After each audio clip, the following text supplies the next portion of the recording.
लीजिए सुनिए आचार्य चतुर्सेन शास्त्री की लिखी कहानी मुखबिर, मेरी यानी समीर गोस्वामी की आवाज में। वो युवक किसी प्रेस में एक कंपोजिटर था।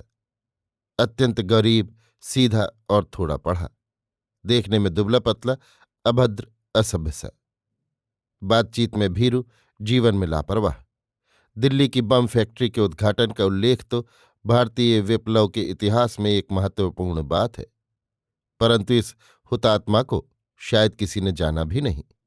उसके त्याग तप ने भय और प्रलोभनों ही को नहीं, बड़ी से बड़ी ईर्ष्या को भी जय कर लिया था। कहानी बहुत सरस बन पड़ी है। एक 22 वर्ष का सुंदर सुगठित युवक सिर्फ एक स्वच्छ खद्दर की धोती पहने घास पर घुटनों के बल औंधा पड़ा था, और उसकी पीठ पर एक गौरवर्ण सुकुमार बालक, जिसकी आयु 5 वर्ष की होगी, सवार था। बालक युवक के कान पकड़कर उसे घोड़ा बनाए हुए और लात मारकर अपने घोड़े को चलाने का प्रयत्न कर रहा था, पर घोड़ा वहीं अड़ा खड़ा था। शरद ऋतु का सुंदर प्रभात था। सुनहरी धूप चारों ओर फैली हुई थी। बालक और युवक दोनों मानो संसार भर के प्राणियों की अपेक्षा सर्वाधिक प्रसन्न थे। गांव छोटा सा था और सामने हरे भरे खेत लहरा रहे थे। उन्मुक्त वायु इन प्रकृत विनोदियों से सानंद विनोद कर रही थी। धीरे धीरे एक और दुबला पतला युवक वहीं आ खड़ा हुआ। वो इन दोनों से कुछ दूर एक वृक्ष के नीचे खड़ा इनका खेल देखने लगा। घोड़े का अभिनय करने वाले युवक ने उसे देखा नहीं। वो जोर से हंस और बदन हिला हिलाकर सवार को गिराने की चेष्टा कर रहा था। हठात बालक का ध्यान निकट खड़े उस आगंतुक की ओर चला गया। उसका उल्लास प्रवाह रुक गया। उसने कहा, बाबू। युवक ने आंख उठाकर देखा और चौंक उठा। फिर उसने बच्चे को धीरे से पीठ से उतारकर उसे घर चली जाने का आदेश किया और संकेत से युवक को निकट बुलाकर पूछा, सब ठीक है? नहीं। क्या हुआ? प्रयत्न निष्फल हुआ। युवक की आंखें चमकने लगीं। कुछ ठहर कर उसने पूछा, कारण? सरदार स्वयं आपको कैफियत देना चाहते हैं। क्या कोई और भी संवाद है? हाँ, पुलिस ने नंबर 4 और 3 सेंटरों पर छापा मारकर वहां के सभी कार्यकर्ताओं को गिरफ्तार कर लिया है। सरदार कहाँ हैं? वे 14वें सेंटर में परसों शाम को 7:45 बजे आपकी प्रतीक्षा करेंगे। सेंटर 2 में क्या हो रहा है? अपने कार्यक्रम की तैयारियां। प्रयोग तिथि कौन सी है? 4 नवंबर। बाहर की क्या खबर है? कुछ भी नहीं। 7वें सेंटर का प्रयोग कब होगा? अनिश्चित समय के लिए वो स्थगित कर दिया गया है। किसकी आज्ञा से और क्यों? पुलिस बहुत ही सावधान है और साधन भी यथेष्ट उपस्थित नहीं। अब तुम कहाँ जाओगे? अभी मैं आपका आदेश सरदार को दूंगा। अच्छी बात है, मैं नियत समय पर सरदार से मिलूंगा। आगंतुक चला गया और युवक गंभीर भाव से वहीं घास पर बैठकर अपनी काल्पनिक दृष्टि से किसी अज्ञात भय को देखने लगा। थोड़ी देर बाद एक और व्यक्ति आकर युवक के पास बैठ गया। फिर उसने स्नेह भरे स्वर में पूछा, वो फिर आया था क्या भैया? युवक चौंक उठा और हंस पड़ा। दूसरे व्यक्ति ने फिर कहा, लल्लू कहता था वो बाबू आया है। हाँ हाँ, आया तो था। कुछ झगड़ा तो नहीं हुआ? कुछ नहीं, मैंने उसे समझा दिया। वो 15 दिन को मान गया है। कुछ अधिक ब्याज का वादा करने से ही वो संतुष्ट हो गया। पर भैया, ये कर्जा चुकेगा कैसे? सब चुक जाएगा, तुम चिंता क्यों करते हो? लल्लू खा चुका? कहाँ, वो बिना तुम्हारे थोड़े ही खाएगा। बड़ा पाजी है। चलो फिर भोजन किया जाए। ओह, भूख के मारे पेट में चूहे कूद रहे हैं। दोनों घर की ओर चल दिए। युवक कनखियों से दूसरे व्यक्ति को देख रहा था और वो अत्यंत चिंतित भाव से नीचा सिर किए कुछ सोचता हुआ चल रहा था। हठात उसने सिर उठाकर कहा, एक काम किया जाए भैया।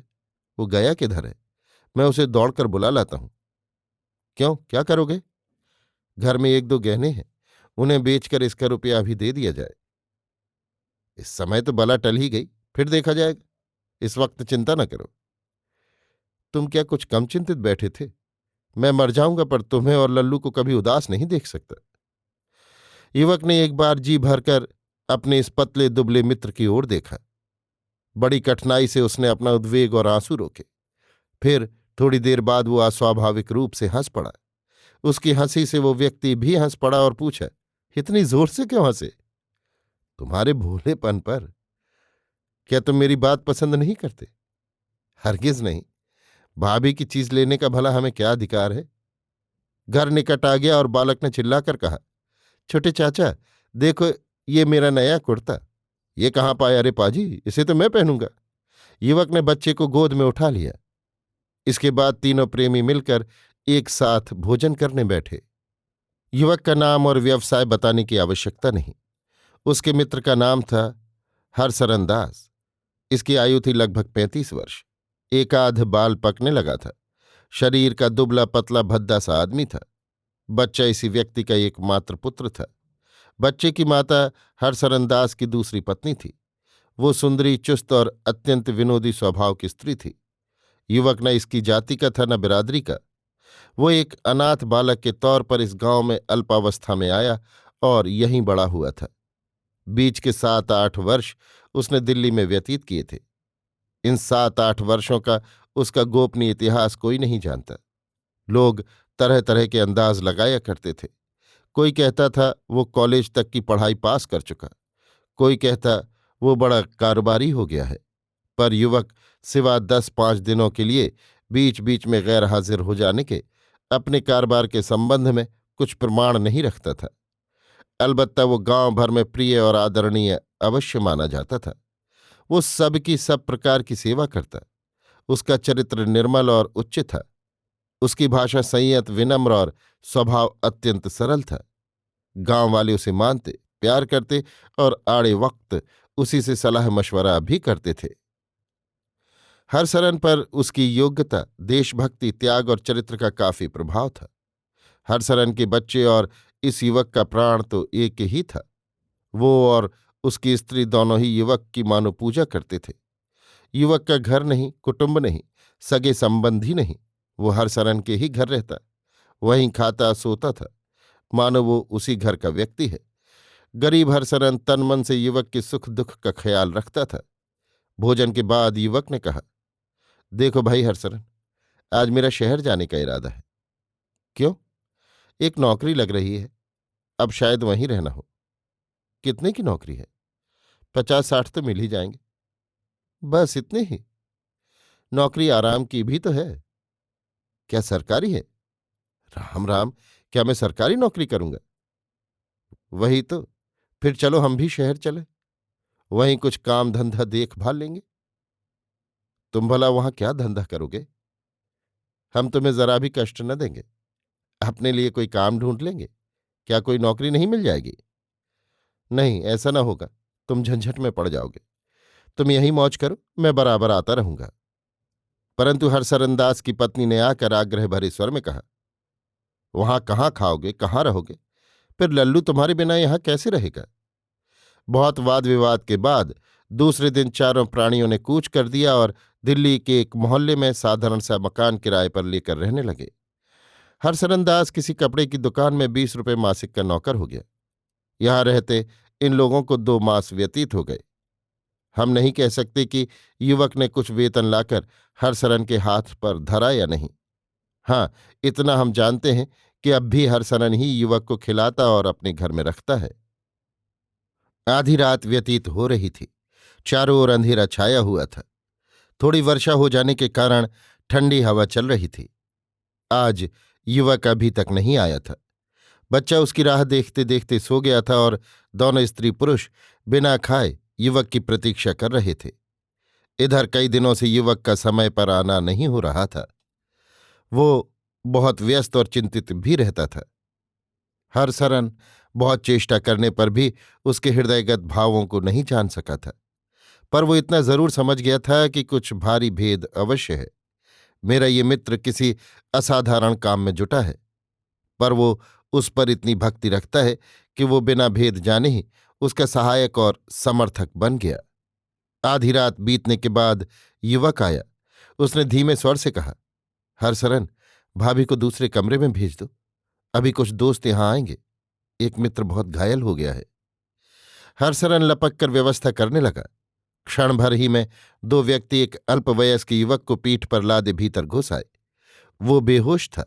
उसका एक हाथ बिल्कुल ही उड़ गया था, मुंह झुलस गया था। दूसरे दोनों आदमियों में से भी एक थोड़ा घायल था। उसके वस्त्र कालिक और खून से भरे थे। बेहोश व्यक्ति को चारपाई पर लिटाकर युवक ने हरसरन से कहा, दरवाजा बंद कर दो। इसके बाद गर्म पानी करके उन्होंने मूर्छित युवक के घावों को धोया और पट्टी बांधी।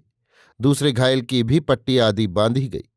फिर उन दोनों की पोशाक भी बदल दी गई। चारों व्यक्ति चुपचाप घायल और बेहोश युवक को घेरे बैठे थे। युवक ने हरसरन से कहा, भाई हरसरन, अब मैं कुछ भेद तुम पर प्रकट करूंगा।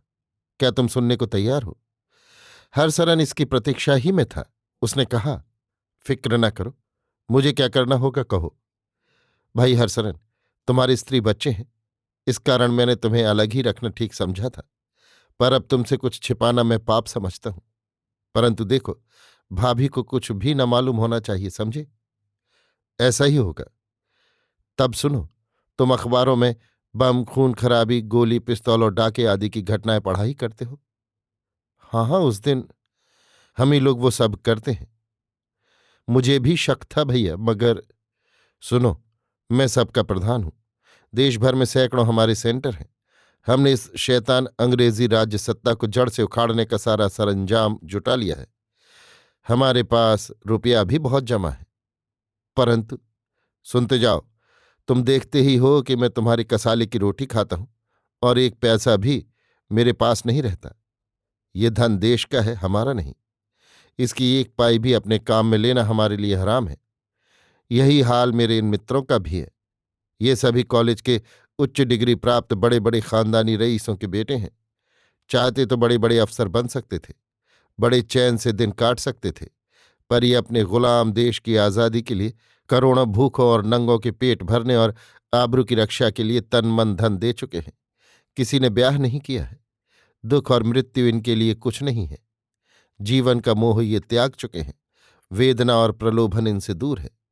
ये महात्मा योगी तपस्वी देश के बालक हैं। भाभी के हठ और आग्रह से मैं बहुत अच्छा खाता पहनता हूं, पर मेरे ये प्यारे भाई बहुधा फाके करते हैं या कहीं मेहनत मजूरी करके पैसा मिलने पर चना चबेना खाकर पानी पी लेते हैं। हरसनन सख्ते की हालत में बैठा रहा। फिर उसने सिर पर से पगड़ी उतार कर युवक के पैरों पर रख दी। उसके नेत्रों से आंसुओं की झड़ी लग गई। उसने हिचकियां लेकर कहा, मेरा मन कहता था तुम देवदूत हो, अब तुम देवदूतों के सरदार निकले। मैं तुम्हारे पैरों की धूल हूं। मेरा तन मन तुम्हारे लिए है। बाल बच्चेदार हूं तो क्या, मैं प्राणों को कुछ भी नहीं समझता भैया।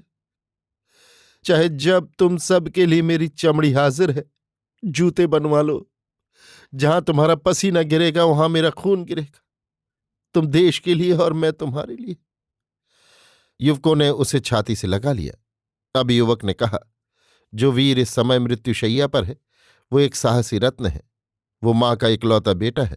उसकी उम्र 18 वर्ष की है। हम लोग कुछ भयानक बम के प्रयोग कर रहे थे कि एक बम फट गया और एक वीर इस दशा को प्राप्त हुआ। अब इसके प्राणों की रक्षा संभव नहीं दिखती। किसी डॉक्टर को तो हम नहीं बुला सकते। क्या करना चाहिए ये बताओ? हरसरन ने बेबसी से कहा।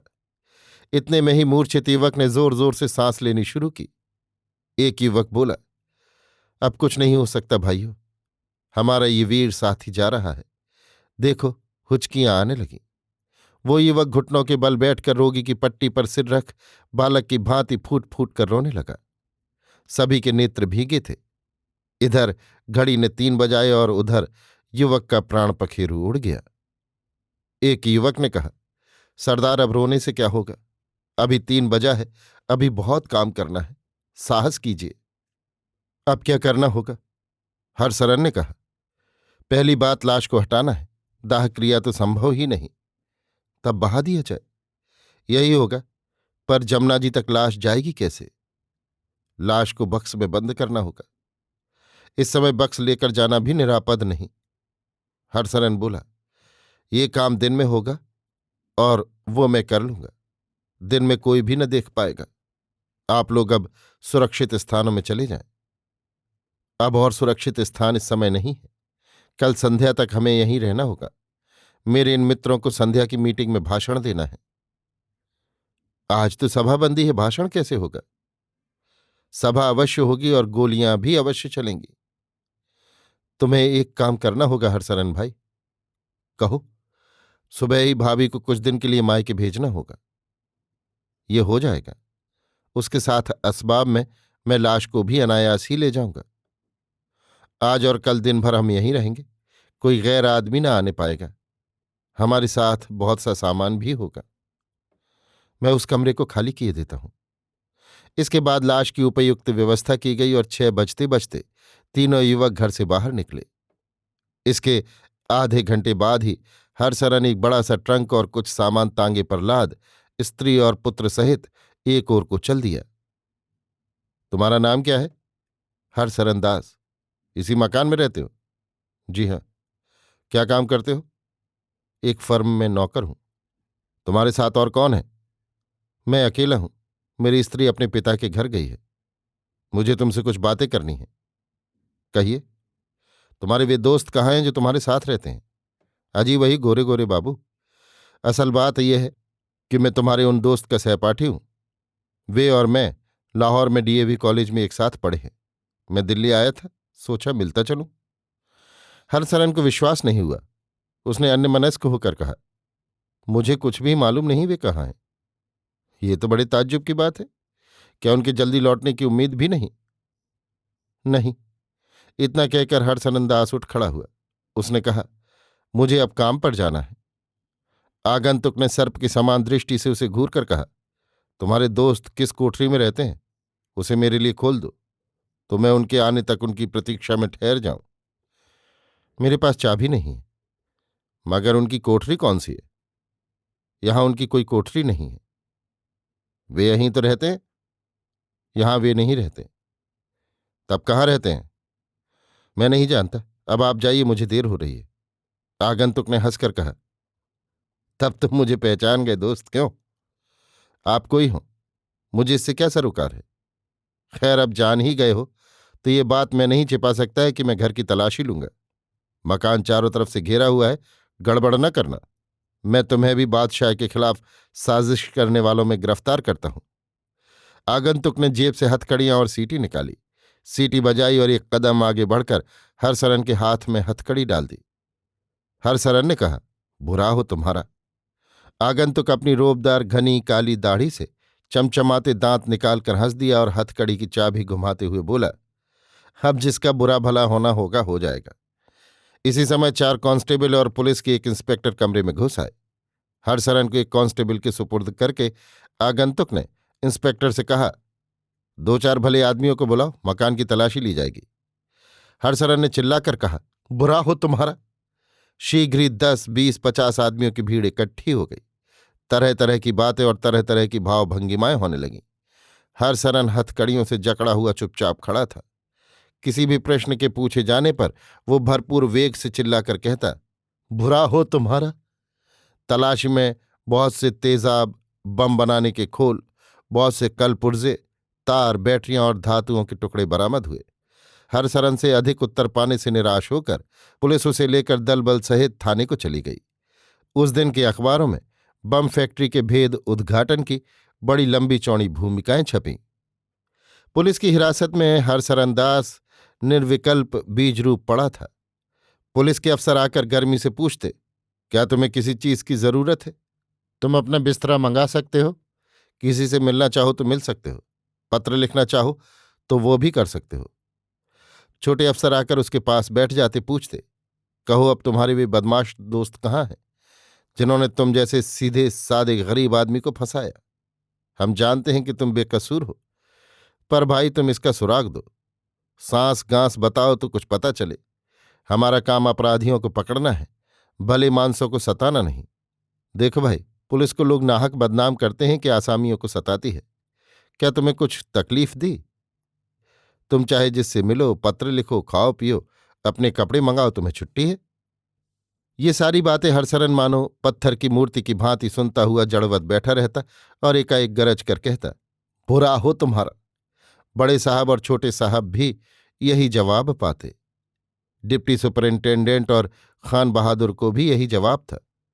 जमादार, इंस्पेक्टर, सिपाही सभी को केवल यही जवाब था, बुरा हो तुम्हारा। इस जड़ भरत से कुछ मतलब हल होगा, इसकी आशा पुलिस में किसी को भी न रही। बार बार रिमांड लिया गया। अंत में पुलिस अपनी असलियत पर आई। एक दिन 2 भीमकाय कांस्टेबल हवालात में घुस आए। हरसरन दीवार की ओर मुंह किए पड़ा था। कांस्टेबलों ने पुकार कर कहा, क्यों दोस्त, सोते हो या जागते हो? हरसरन ने बिना विलंब, बिना हिले डुले कहा, बुरा हो तुम्हारा। अरे यार, सिगरेट बीड़ी पियो, लो। हरसरन का वही जवाब था। अब एक ने जोर से ठोकर लगाकर कहा, साले बुरा तेरा होगा, फांसी पर जब चढ़ेगा, खड़ा हो। दूसरे कांस्टेबल ने उसकी गर्दन पकड़कर अनायास ही उसे उठा लिया और कहा, किसका बुरा हो? सीधा बैठ और जवाब दे कि यार लोग कहाँ कहाँ हैं और कौन कौन है। हरसरन चुपचाप बैठ गया। दोनों कांस्टेबलों ने उसे भरपूर मार दी। इस बार उसने अपना वो पेटेंट शब्द भी उच्चारण करना त्याग दिया। वो निर्जीव मांस के लोथड़े की भांति तमाम मार चुपचाप सह गया। इसके बाद उसके दोनों हाथ चारपाई के नीचे दबाकर दोनों कांस्टेबल उस पर बैठ गए और भांति भांति के प्रश्न पूछने लगे। वेदना से उसकी आंखें निकलने लगी। प्यास से कंठ लटपटा गया। धीरे धीरे सारा दिन व्यतीत हो गया। भूख, प्यास, नींद और वेदना सभी ने उसके साधारण क्षुद्र शरीर पर पूर्ण वेग से आक्रमण किया। पर क्या शंकर की आत्मा उस पर अवतीर्ण हुई या कोई पिशाच उसे सिद्ध था? वो निर्लेप निर्विकार उस वेदना को बिना एक बार उफ किए सहन कर रहा था। जब नींद के झोंके आते, वे दोनों राक्षस उसके कान या गर्दन पकड़कर झकझोर डालते, उसके नाखूनों में पिन चुभ होते, उसके मलद्वार में लकड़ियां ठूसते और साधारण मार की तो चर्चा करने की आवश्यकता ही नहीं। एक रात भी बीती और एक दिन भी। कांस्टेबल बदलते गए। जो आते वे सोडा, चाय, बर्फ, मिठाई उड़ाते और अट्टहास के साथ उसका उपहास करते। अंततः पुलिस हार गई। उसे जो कुछ भी प्रमाण मिल सके उन्हें ही लेकर केस का चालान कर दिया। 21 दिन तक भयानक यंत्रणा और पीड़ा को भोग कर उस रौरव नरक के समान हवालात से वो अर्धमूर्छित अवस्था में बाहर निकाला गया। उसका शरीर गिरा पड़ता था, पर उसे पकड़कर मोटर लारी में बैठाया गया और वो जिला मजिस्ट्रेट के सामने पेश किया गया। मार से उसका होठ सूज गया था और आंख के पास घाव हो गया था। छाती और पीठ पर मार के अनगिनत निशान और सूजन थी। 2 कांस्टेबलों ने उसे घसीटकर मजिस्ट्रेट के सामने खड़ा किया। मजिस्ट्रेट ने पूछा, तुम्हारा नाम? अरे तुम्हारा नाम क्या है? क्या ये गूंगा है या बीमार है? मजिस्ट्रेट ने इंस्पेक्टर से पूछा। हुजूर, ये पूरा मक्कार और मगरा है। मजिस्ट्रेट ने उससे फिर पूछा, तुम्हें कुछ कहना है, कुछ शिकायत है? हरसरन ने एक बार मजिस्ट्रेट की ओर सिर उठाकर देखा और चिल्लाकर कहा, बुरा हो तुम्हारा। मजिस्ट्रेट ने गंभीरतापूर्वक कुछ लिखा और उसे जेल में भेज देने की आज्ञा प्रदान की। हरसरन एक नरक से दूसरे नरक में गया। टिक टिक टिक टिक टिक टिक। हरसरन ने काल कोठरी में पड़े पड़े सुना। बगल की किसी कोठरी से शब्द आ रहा था, टिक टिक टिक टिक टिक टिक। वो उठकर बैठ गया। काल कोठरी में बंद हुए उसे आज 7वां दिन था। इस बीच में उसे दिन भर में केवल एक बार मनुष्य की सूरत देखने को मिलती है, जब वो शौच आदि के लिए 20 मिनट के लिए कोठरी से बाहर निकाला जाता है। पर मनुष्य का कंठस्वर उसने सुना ही नहीं। वो शब्द ध्यान से सुनकर हरसरन ने भी उंगली से ठोंका, टिक टिक टिक। उधर से आवाज आई, क्या तुम भी कोई दुखिया कैदी हो? हरसरन के मुख पर उसके स्वाभाविक शब्द आए, होंठ पढ़ के, पर उन्हें रोककर उसने कहा, हाँ, और तुम? मैं भी। मुझे खड़ी बेड़ी दी गई है।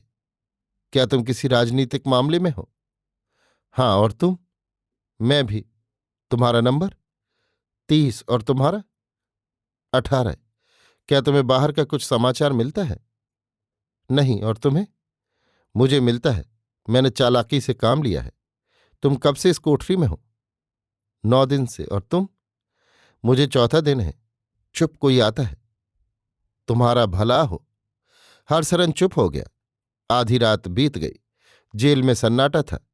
हरसरन मच्छरों और जुओं एवं सील और दुर्गंध से तंग होकर छटपटा रहा था। शब्द हुआ, टिक टिक टिक। तुम्हारा नंबर? 18। और तुम्हारा? 30। क्या अब भी जागते हो? हाँ, कोई नई खबर है? मुझे तुम्हारा नाम मालूम हो गया है। क्या तुम्हें पीटा भी जा रहा है? हाँ, कल जेल सुपरिंटेंडेंट जेल का मुआयना करेंगे, उनसे शिकायत करना। शिकायत करना मैं अपमान समझता हूं। फिर चुपचाप कब तक सहोगे? जब तक वे कष्ट देंगे। एक और खबर है। क्या? तुम्हारी स्त्री आई है? हैं? कब? कल। वो तुम्हें जमानत पर छुड़ाने की चिंता में है। सच? हाँ, सुनो। कहो। मुलाकात करोगे? किससे? अपनी स्त्री से। कैसे होगी? मैं करा दूंगा। तुम? अफसर जेल को मैंने चांदी के टुकड़ों से वश में कर लिया है। छी, ऐसे थे तो जेल क्यों आए? सब लोग तुम्हारी तरह लोहे के कैसे बनेंगे दोस्त? मैं मुलाकात नहीं करूंगा। सुनो। कहो। कल शिकायत जरूर करना। हरगिज नहीं। इसके बाद हरसरन ने कहा। सुनो। उधर से जवाब नहीं आया। हरसरन ने संकेत किया। टिक टिक टिक। उसका भी उत्तर नहीं आया। वो चुपचाप आकर फिर कंबल पर पड़ गया। दिन निकल आया। जेल वार्डर गश्त लगाकर चला गया। टिक टिक टिक। हरसरन ने दौड़कर शब्द किया। टिक टिक टिक। 18? हाँ। क्या 30? हाँ। क्या तुम्हें कोई नई सूचना मिली है? नहीं। तुमने कुछ सुना है? बहुत कुछ, मगर साहस न खोना। कहो, मैं सुनने को तैयार हूं। तुम्हारी स्त्री ने सब बता दिया है। क्या? उत्तेजित न हो। क्या तुम उस भेद को नहीं जानते? कौन सा भेद? मैं उस भेद की बात नहीं कहता जिस मामले में हम यहां आए हैं। किस भेद की बात कहते हो? बोलते क्यों नहीं? तुम्हारी स्त्री और दोस्त के गुप्त प्रेम का भेद। दुष्ट कुत्ता। गाली बकने से क्या होगा? बहुत सी बातें मालूम हुई हैं। कौन बातें? एक तुम्हारे बच्चे की बात। उसकी क्या बात मालूम हुई? उसे तुम्हारा दोस्त क्यों इतना प्यार करता है जानते हो? क्यों नहीं? वो उसे अपने बच्चे के समान ही समझता है। समझता नहीं, वो उसी का बच्चा है। झूठा बेईमान पाजी, दूर हो। मैं तो उससे बात न करूंगा। फिर सब बातें कैसे जानोगे? मैंने कहा था आपे से बाहर ना होना। तुम धूर्त, झूठे और बेईमान हो। क्या सबूत देखोगे? तुम्हारा बुरा हो, दूर हो तुम। हरसरन दीवार के पास से हट आया। कई बार खटखट हुई, पर व्यर्थ। हरसरन ने फिर उधर ध्यान नहीं दिया। उसके बदन में आग सी लग गई। हे ईश्वर, क्या ये सच है? वो सीधा साधा युवक, तेज और त्याग का मूर्तिमान अवतार, पवित्र जीवन और तपस्या की मूर्ति, क्या ऐसा कुकर्म करेगा? मैंने अपनी जायदाद मिट्टी में मिलाई, घर द्वार छोड़ा, उसके लिए अधम नौकरी की, इसलिए कि मैं उसके त्याग पर, देश प्रेम पर मोहित हूं। वो देवदूत की भांति बोलता है, स्वर्गीय प्रभा उसके नेत्रों में है। मैं मूर्ख, क्या उसके लिए इतना भी न करता? वो देश की सेवा में संलग्न है। मैंने अपने को उसकी सेवा में संलग्न किया। वो देश के लिए सर्वस्व त्याग चुका था और मैंने उसके लिए सर्वस्व त्यागा। सो क्या इसीलिए? नहीं नहीं, ऐसी बातें सोचना भी पाप है। सर्प देवता हो सकता है, पर देवता सर्प नहीं हो सकता। उसका पुत्र। राम राम। क्या मेरी स्त्री व्यभिचारिणी है? व्यभिचारिणी की आंखें ऐसी होती हैं? व्यभिचारिणी क्या इस तरह हंसा करती है? ऐसी तत्पर और निसंकोच होती है? हे ईश्वर, मैं क्या सोच रहा हूं? आज मैंने समझा कि मेरी आत्मा कितनी पापी है। हाँ, ये हो सकता है कि वो मुझसे 1000 गुना अधिक उसे प्यार करती हो, परंतु वो इस योग्य है। पर वो प्यार क्या अपवित्र ही हो सकता है? उसका पुत्र। उसका पुत्र। हरसरन ने अपने सिर में 5-7 घूंसे मारे। उसने कपड़े फाड़ डाले और वो भूमि पर लौटने और तड़पने लगा। इसके बाद वो दीवार के पास गया। टिक टिक टिक शब्द किया। 1 बार, 2 बार, 3 बार, पर कुछ भी उत्तर नहीं आया। वो तड़पती हुई मछली की भांति भूमि में पड़ा बिलखता रहा। उसने आघातों से शरीर को क्षत विक्षत कर लिया। इसी भांति मर्म वेदना में उसकी रात्रि व्यतीत हुई। दिन आया और गया। खाना पीना भी उसने छोड़ दिया। वो सैकड़ों बार दीवार के पास गया। टिक टिक टिक टिक किया, पर कुछ भी उत्तर न प्राप्त हुआ। अब वो दीवार से सिर टकराने और जोर जोर से चिल्लाने लगा। 3 दिन बीत गए। हरसरन चुपचाप धरती पर पड़ा था। शब्द हुआ। टिक टिक टिक। भूखा प्यासा हरसरन सिंह की भांति झपटा। उसने तनिक उत्तेजित स्वर से कहा, तुम हो 18 नंबर? हां। ईश्वर का धन्यवाद है तुम यहीं हो। क्या तुम्हें भी कोई सजा मिली?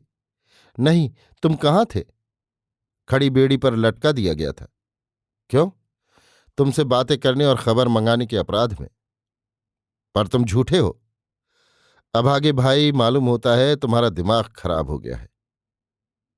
तब सबूत दो। सबूत पीछे लेना, पहले नई खबर सुन लो। नई खबर क्या है? वे दोनों आज रात पकड़े गए हैं। कौन दोनों? तुम्हारी स्त्री और मित्र। फिर वही बात, दुष्ट। वे दोनों रात को एक ही कमरे में थे। तुम्हारा नाश हो, तुम गारत हो जाओ। तुम्हारी स्त्री ने पुलिस को संकेत करके बुला लिया। झूठे बेईमान। वो पुलिस से मिल गई है। पुलिस ने उसे बड़ी रकम दी है। नीच पाजी, चुप रह।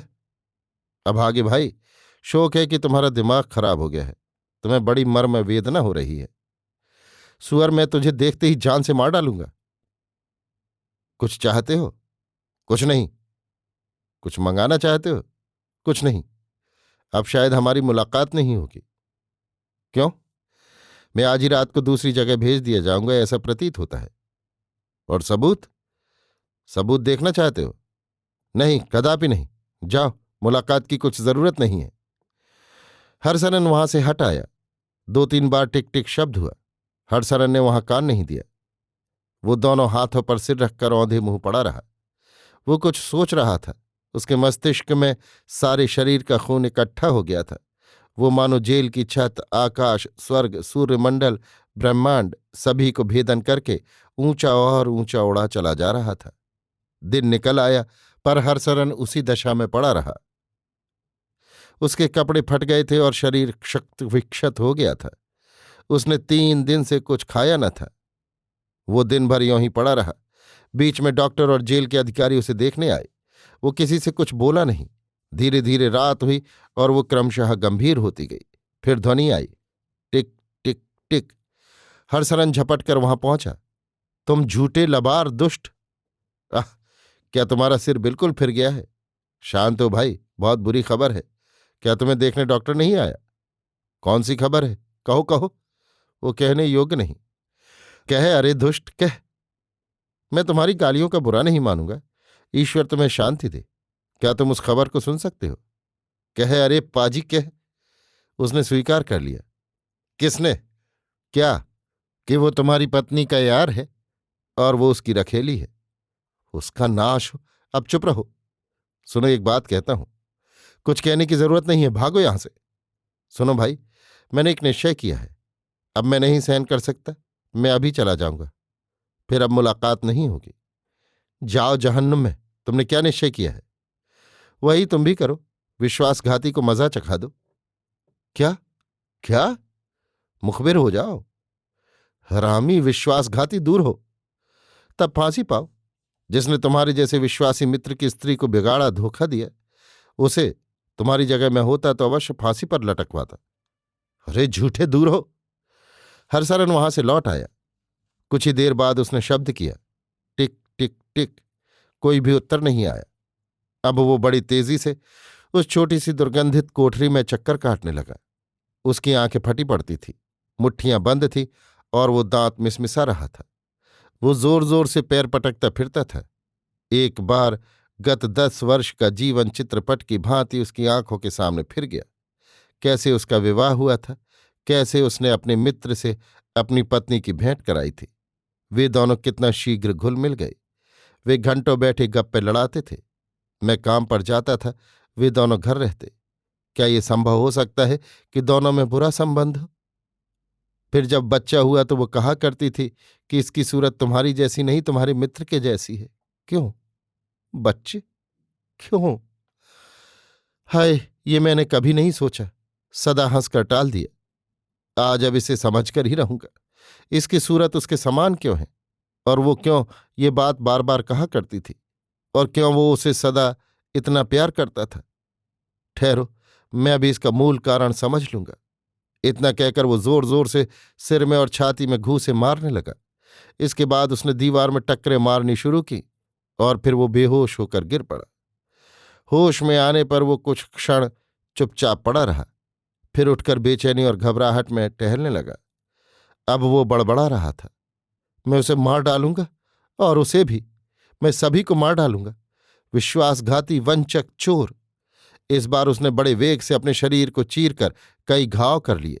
अब वो दीवार के पास जाकर टिक टिक टिक शब्द करने लगा, पर उत्तर न मिला। इसके बाद वो दीवार पर मुख रखकर जोर जोर से चिल्लाने और दीवार पर घूंसे मारने लगा। वार्डर और जेल अधिकारियों के बहुत चेष्टा करने पर भी उसके भाव में कोई परिवर्तन नहीं हुआ। दिन समाप्त हुआ और रात्रि आई। वो उसी भांति दीवार में घूंसे मारता और चिल्लाता रहा। वो बारंबार 30 को गालियां देने लगा। रात ज्यों ज्यों ढलने लगी वो शिथिल होता गया। अंत में वो बेहोश होकर गिर पड़ा। इस बार वो खूब सोया। धूप चढ़ गई, दोपहर हो गई। हरसरन उठकर बैठ गया। कुछ देर वो सोचता रहा। इस समय वो बहुत सौम्य, स्थिर और गंभीर था। उसने एक बार बहुत सापेक्ष दृष्टि से चारों ओर देखा। फिर वो बड़ी देर तक उस दीवार की ओर देखता रहा। एक बार वो उठकर दीवार की ओर चला भी, पर बीच ही से लौट आया। इस बार उसने वार्डर को पुकार कर कहा, अभी इसी वक्त बड़े साहब के पास मुझे ले चलो, मैं मुखबिर होऊंगा।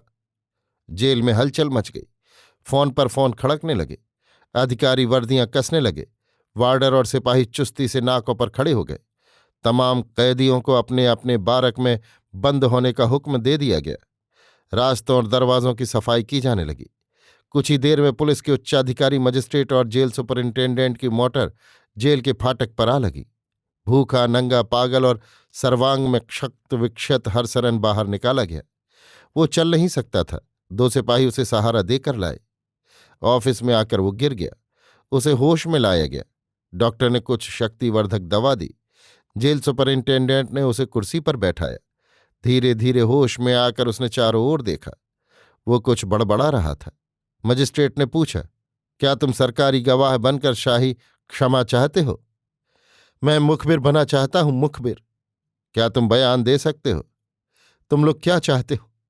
हम लोग तुम्हारा बयान लेना चाहते हैं। क्या तुम उसे फांसी दे दोगे? ये बात तो कानून के हाथ में है। उसे फांसी दे दो।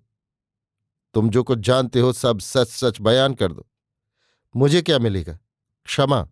तुम्हें क्षमा कर दिया जाएगा। हरसरन के होंठों पर हंसी आई। उसने कहा, मेरे पास एक सबूत है, उससे सब काम सिद्ध हो जाएंगे।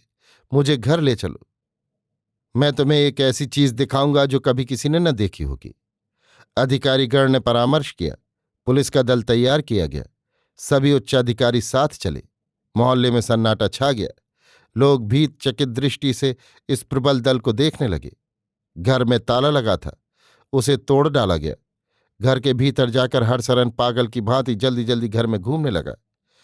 एक बार वो पलंग के ऊपर लेटकर हंसने लगा। दूसरी बार उसने अलमारी की दराज खोलकर उसमें से एक बढ़िया कोट निकालकर पहन लिया, पर तत्काल ही उसे फेंक दिया। अधिकारी सतर्क होकर उसकी चेष्टा देख रहे थे, पर किसी ने भी उसकी चेष्टा में कोई बाधा नहीं दी। वो इधर उधर घूम घूम कर हंसता, कभी बड़बड़ाता और कभी इधर की चीजें उधर फेंकता रहा। इसके बाद वो अपनी पत्नी और पुत्र की तस्वीर के सामने जा खड़ा हुआ। इस बार वो फूट फूट कर रोने लगा। उसने तस्वीर को छाती से लगा लिया। वो बहुत रोया। अंत में एक अधिकारी ने कहा, जिस काम के लिए आए हो उसका भी तो ख्याल रखो। वो सबूत? हाँ, वो सबूत। उसने तस्वीर दूर फेंक दी और वक्र दृष्टि से बड़ी देर तक अधिकारी को घूरता और बड़बड़ाता रहा। फिर उसने कहा, अच्छी बात है, तब तुम उसे फांसी दोगे। अब मैं तुम्हें ऐसा सबूत देता हूं जो किसी ने नहीं दिया होगा। मैं अब मुखबिर हूं। इसके बाद उसने एक अलमारी का ताला तोड़ डाला और उसमें से एक छोटी सी संदूकची निकाली। अधिकारी सतर्क हो गए। क्या आश्चर्य है, पिस्तौल या बम से हमला कर दे।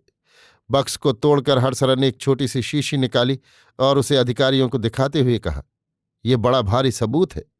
मैं अभी दिखा दूंगा कि इसमें क्या करामात है। तुम लोग अपनी अपनी जगह पर खड़े रहो। इतना कहकर देखते ही देखते उसने शीशी को मुंह में उड़ेल लिया और शीशी फेंक दी। अधिकारी गण अब समझे और एक दूसरे का मुंह ताकने लगे। हरसरन हंसने लगा। हंसते हंसते उसने कहा, बुरा हो तुम्हारा। तुम क्या मुझे ये विश्वास दिलाना चाहते थे कि उसने मेरी स्त्री को कुमार्गगामिनी बनाया? यह असंभव है। पर यदि उसने ऐसा किया भी हो तो मैं उसे क्षमा करता हूं। वो देश का प्यारा पुत्र है। मैंने सब कुछ उसे दिया तो स्त्री पुत्र भी सही। उसके बाद उसका सर्वांग कांपने लगा और वो वहीं धरती पर गिर पड़ा। अभी तक उसे होश बाकी था। एक अधिकारी ने आगे बढ़कर कहा, ये तुमने क्या किया? प्रायश्चित, क्योंकि कल रात से मैं उसे विश्वासघाती समझने लगा था। जाओ, तुम्हारा बुरा हो। इसके कुछ क्षण बाद ही उसके प्राण पखेरु उड़ गए। अभी आप सुन रहे थे आचार्य चतुर्सेन शास्त्री की लिखी कहानी मुखबिर, मेरी यानी समीर गोस्वामी की आवाज में।